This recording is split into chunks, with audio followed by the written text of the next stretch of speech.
సంక్షిప్త శివపురాణం. శుంభుడు, నిశుంభుడు అనే రాక్షసులుండేవారు. వారు బ్రహ్మని గూర్చి తపస్సు చేశారు. అప్పుడు బ్రహ్మ ప్రత్యక్షమై వారికి పురుషుల చేత మరణం లేని విధంగా వరమిచ్చాడు. ఆ వరాల బలంతో వారు ప్రపంచాన్నంతటినీ జయించి పీడించసాగారు. అప్పుడు దేవతలు బ్రహ్మ వద్దకు వెళ్లారు. వారిని తీసుకొని బ్రహ్మ శివుని వద్దకు వెళ్ళాడు. మీరు దేవతల్ని రక్షించాలి. పురుషుల చేత చావులేని వరం నేను శుంభనిశుంభులకు ఇచ్చాను. పార్వతి శరీరం నుండి ఒక స్త్రీని సృష్టించి శుంభనిశుంభుల్ని సంహరింపచేయండి అని అన్నాడు.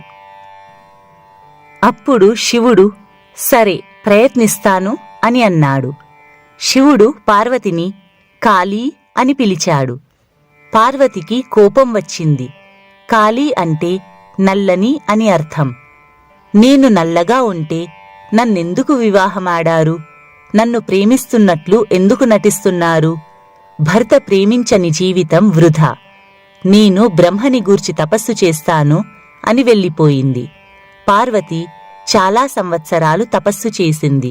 అలా తపస్సు చేస్తూ ఉండగా ఆమెను ఒక పులి చూసింది. ఆ పులి పార్వతి తనకు మంచి ఆహారం అని అనుకున్నది. పార్వతిని చూస్తూ లొట్టలేస్తూ ఆమెకు ఎదురుగా కూర్చుంది. పార్వతికి ఈ విషయం తెలియదు. ఇతర క్రూరమృగాల బారి నుండి తనను కాపాడడానికి ఆ పులి వచ్చింది అని అనుకున్నది. అది తన భక్తురాలు అని అనుకుంది. అందువల్ల పులి యొక్క ఆత్మలోకి తాను ప్రవేశించింది. వెంటనే పులి మనస్సులో ఉన్న చెడు భావాలు తొలగిపోయాయి. అది నిజంగా ఆమె భక్తురాలయ్యింది. పార్వతి ఎందుకు తపస్సు చేస్తుందో తెలుసుకోవడానికి బ్రహ్మ వచ్చాడు. తాను గౌరిగా మారాలి అని అన్నది. అంటే అందగత్తె అని అర్థం. కాళీ అని పిలవడం తనకు ఇష్టం లేదు అని అన్నది. బ్రహ్మ పార్వతికి ఆ వరమిచ్చాడు. పార్వతి గౌరీ అయ్యింది. ఆమె కణాల నుండి కౌశికి అనే నల్లని దేవత సృష్టించబడింది. కౌశికిని పార్వతి బ్రహ్మకి ఇచ్చింది.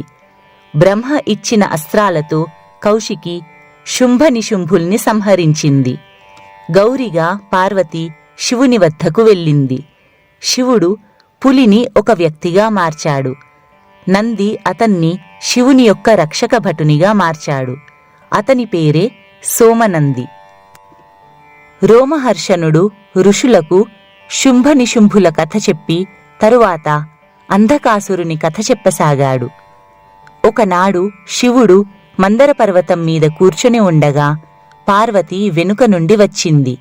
శివుడు ఆమెను చూడలేదు. ఆమె శివుని కళ్ళను 2 చేతులతో మూసివేసింది. అప్పుడు శివునికి ఏమీ కనబడలేదు. అంతా చీకటిగా ఉంది.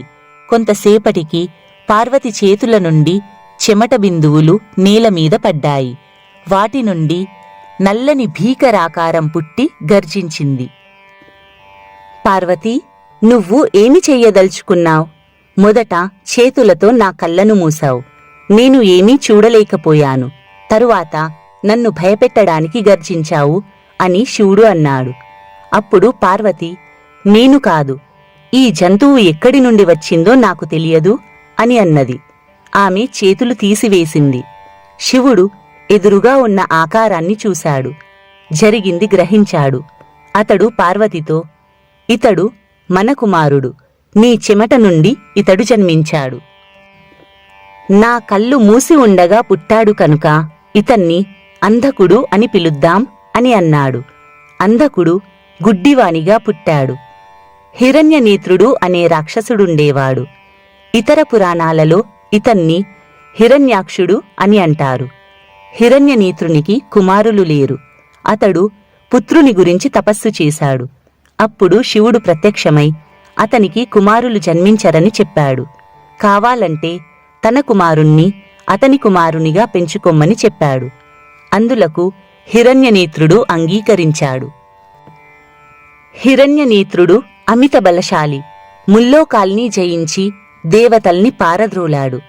భూమిని పాతాళానికి తీసుకుని వెళ్ళాడు. దేవతలు విష్ణుమూర్తిని తమకు రాక్షసుల బారి నుండి విముక్తి కలిగించమని ప్రార్థించారు. విష్ణువు వరాహ రూపాన్ని ధరించి పాతాళానికి వెళ్ళాడు. అక్కడ హిరణ్యనేత్రుణ్ణి తన సుదర్శన చక్రంతో విష్ణువు సంహరించాడు. తన కోరపల్లతో మిగిలిన రాక్షసుల్ని కూడా సంహరించాడు. భూమిని యథాస్థానంలో ఉంచాడు. హిరణ్యనేత్రుని స్థానంలో అంధకుణ్ణి రాజుగా చేశాడు. హిరణ్యనేత్రునికి హిరణ్యకశిపుడు అనే సోదరుడున్నాడు. అతడు బ్రహ్మను గురించి తపస్సు చేసి దాదాపు చావులేని వరాన్ని కోరుకున్నాడు. ఆ వరబలంతో ముల్లోకాల్ని జయించి దేవతల్ని పారద్రోలాడు. వారు మరలా విష్ణువుని ప్రార్థించారు. విష్ణువు నరసింహుని రూపంలో హిరణ్యకశిపుని రాజ్యంలో ప్రవేశించి చాలామంది రాక్షసుల్ని సంహరించాడు. ఆ వార్త విని హిరణ్యకశిపుడు ఆ సింహాన్ని చంపడానికి నిశ్చయించుకున్నాడు. హిరణ్యకశిపునికి చాలామంది కుమారులున్నారు. వారిలో ఒకడు ప్రహ్లాదుడు. అంత అకస్మాత్తుగా సింహం రావడంలో ఏదో విశేషం ఉందనుకున్నాడు. విష్ణువే మారువేషంలో వచ్చి ఉంటాడనుకున్నాడు. ఆ సింహంతో యుద్ధం చేయవద్దని తండ్రిని ఆపబోయాడు. కాని హిరణ్యకశిపుడు వినలేదు. సింహాన్ని పట్టుకోమని భటులను ఆజ్ఞాపించాడు. కాని వారందరూ ఆ ప్రయత్నంలో చనిపోయారు. స్వయంగా హిరణ్యకశిపుడే అనేక ఆయుధాలతో ఆ సింహాన్ని ఎదుర్కొన్నాడు. కాని ఆయుధాలన్నీ అయిపోయాయి. అతడు సింహాన్ని ఏమీ చెయ్యలేకపోయాడు. చివరకు ఆ సింహం హిరణ్యకశిపుణ్ణి పట్టుకొని తన వాడిగోళ్లతో అతని ఉదరాన్ని చీల్చివేశాడు. ఇది విష్ణువు యొక్క నరసింహావతారం. హిరణ్యకశిపుణ్ణి సంహరించి విష్ణువు ప్రహ్లాదుణ్ణి రాజుగా చేశాడు. హిరణ్యనేత్రుని తరువాత అంధకుడు రాజయ్యాడు. ప్రహ్లాదుడు మరియు ఇతర సోదరులు అతని వద్దకు వెళ్లారు. నీవు అంధుడివి, నీకు రాజ్యమెందుకు? నీ రాజ్యాన్ని మాకివ్వు. శివుని నుండి ఒక అంధుణ్ణి తీసుకొని కుమారుణ్ణి చేసుకోవడం మా బాబాయి చేసిన తప్పు అని అన్నారు. అంధకుడు వారి మాటలకు నొచ్చుకున్నాడు. అతడు వెంటనే అడవికి పోయి బ్రహ్మని గూర్చి తపస్సు చేశాడు. చేతులు పైకెత్తి ఒంటికాలిమీద 1,00,000 సంవత్సరాలు తపస్సు చేశాడు. అంతవరకు ఎవరూ అంతటి కఠోర తపస్సు చెయ్యలేదు. నిరాహారంగా తపస్సు చేస్తూ తన శరీర భాగాల్ని ఒక్కొక్కటిగా అగ్నిలో వేశాడు. అతని శరీరంలో మాంసం కాని రక్తం కాని లేదు. అస్థిపంజరం మాత్రమే మిగిలింది. అప్పుడు బ్రహ్మ ప్రత్యక్షమై వరం కోరుకోమన్నాడు. అప్పుడు అంధకుడు, ప్రహ్లాదుడు మొదలైన సోదరులు నా రాజ్యాన్ని తీసుకొన్నారు. నాకు చూపును ప్రసాదించండి. నేను దేవతల చేతగాని రాక్షసుల చేతగాని మానవుల చేతగాని మరణం లేని వరాన్ని నాకివ్వండి. చివరికి విష్ణువు చేత కూడా నాకు మరణం కలగకూడదు అని అన్నాడు. అంధకుని మాటలు విని బ్రహ్మ సందిగ్ధంలో పడ్డాడు. ఇదివరకు రాక్షసులందరూ ఇలాంటి వరాలు కోరినా విష్ణువు చేత కూడా మరణం కలగకూడదని కోరలేదు. ఈ వరమిస్తే ఇతడు అమరుడైపోతాడు అని బ్రహ్మ అనుకున్నాడు. అందులకు బ్రహ్మ, నువ్వు అడిగినదంతా సాధ్యమే. కాని అన్ని జీవులు చివరికి మరణించవలసిందే కదా. నీకు మరణం ఏ విధంగా రావాలనుకుంటున్నావో చెప్పు, అన్ని వరాలు ఇస్తాను అని బ్రహ్మ అన్నాడు.